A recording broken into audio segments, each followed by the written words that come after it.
अस्सलाम वालेकुम viewers, hope you all are doing well. Welcome to my channel multilingual. आज की जो वीडियो है वो कुछ इस हवाले से है कि ईडियम्स हैं, जो लास्ट वीडियो थी उसी से कंसर्न है। पार्ट 2 है ये ईडियम्स का।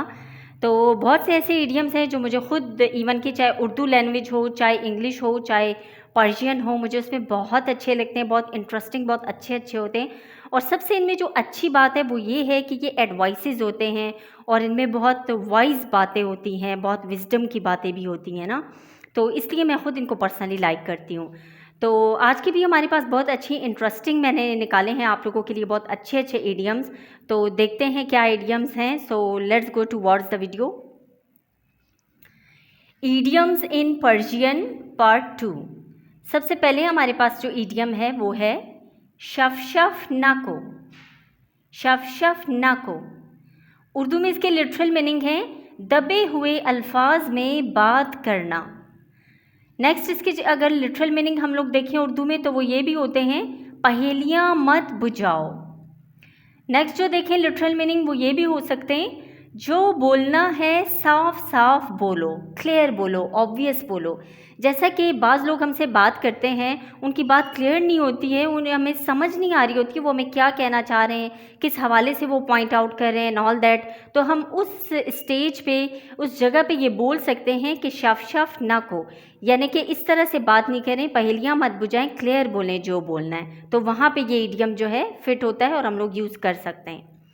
नेक्स्ट हमारे पास जो है इडियम नंबर 2, ये है असखाना न शुश्ता अस्त अजगोर मेनाला।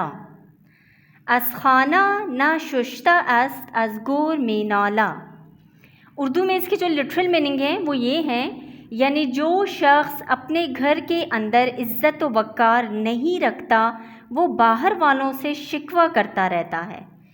यानी कि बाज़ लोग ऐसे होते हैं, हमने देखा है कि घर में उनकी कोई इज़्ज़त, कोई रिस्पेक्ट नहीं होती है, लेकिन वो बाहर वालों से कुछ ज़्यादा एक्सपेक्टेशन लगा लेते हैं कि वो लोग मेरी इज़्ज़त करें, मेरी कोताहियाँ ना देखें या मेरी इन चीज़ों को जो है ना सारा वो कर दें।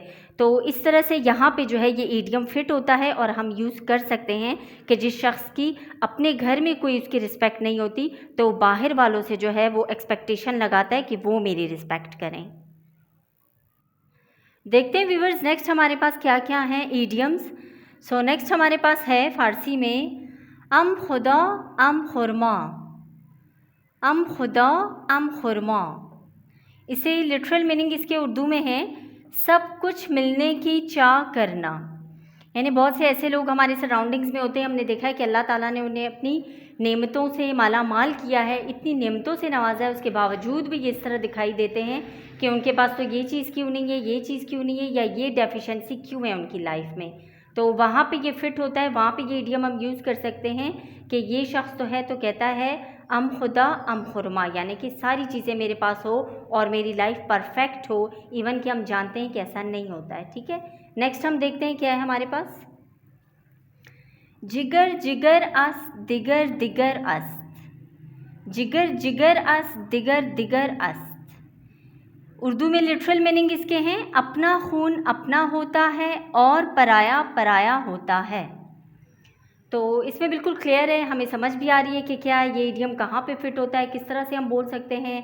यानी जो बहुत अपना करीबी है, जो ब्लड रिलेशन है, उसके लिए हम बोल सकते हैं कि ये जो है जिगर जिगर अस दिगर दिगर अस, यानी कि ये मेरा ब्लड रिलेशन है और जो पराया है वो आफ्टर ऑल पराया ही होता है। तो उसके साथ ना मैंने देखा हमारी सोसाइटी में वैसा ही ट्रीट किया जाता है कि ये तो पराया है। देखते हैं व्यूवर्स और क्या क्या इंटरेस्टिंग हमारे पास इडियम्स हैं पर्शियन में। नेक्स्ट हमारे पास है संग न दौरम बसर बेजनम।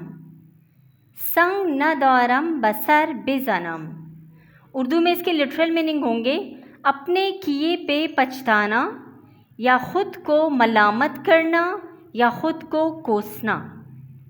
किसी भी ऐसे काम के लिए जो पूरी लाइफ में बहुत सारे मिस्टेक्स हो गई हैं, गलतियाँ हो गई हैं, बहुत बुरा किया अपने साथ किसी इंसान ने, तो इस जगह पे ये फिट होता है ये इडियम के कहेंगे कि संग न दारम बसर बेजनम, यानी मैंने इतना कुछ अपने साथ बुरा किया है और अब वो रेग्रेट फील कर रहा है, ख़ुद को मलामत कर रहा है और ख़ुद को कोस रहा है। तो वहाँ पे हम इस इडियम को यूज़ करते हैं। नेक्स्ट अभी देखते हैं क्या है हमारे पास। नेक्स्ट है बशशो पंच। बशशो पंच, इसका उर्दू में लिटरल मीनिंग है कशमकश वाली सूरत हाल। कशमकश वाली सूरत हाल, ये ऐसी जगह पे ये इडियम फिट होता है जहाँ पे बिल्कुल परप्लेक्स सिचुएशन होती है, डिलेमा होता है, हमारा माइंड जो है ना वो डबल या ट्रिपल चीज़ों के बीच में होता है कि हमने क्या करना है क्या नहीं करना है। तो वहाँ हम कहते हैं कि बशशो पंच, यानी कि मैं जो हूँ ऐसी कशमकश ऐसी सूरत हाल में हूँ कि मुझे कुछ समझ नहीं आ रहा कि व्हाट इज़ द नेक्स्ट, कि अब क्या करना है आगे। तो यहाँ पे हम ये यूज़ करते हैं। उम्मीद करती हूँ व्यूवर्स आपको मेरी वीडियो अच्छी लगी होगी। अगर वीडियो अच्छी लगी है लाइक ज़रूर किया करें और अपना बहुत सारा ख्याल रखें, मेरे चैनल का भी ख्याल रखें। मिलते हैं इंशाल्लाह नेक्स्ट वीडियो में, तब तक के लिए अल्लाह हाफ़िज़।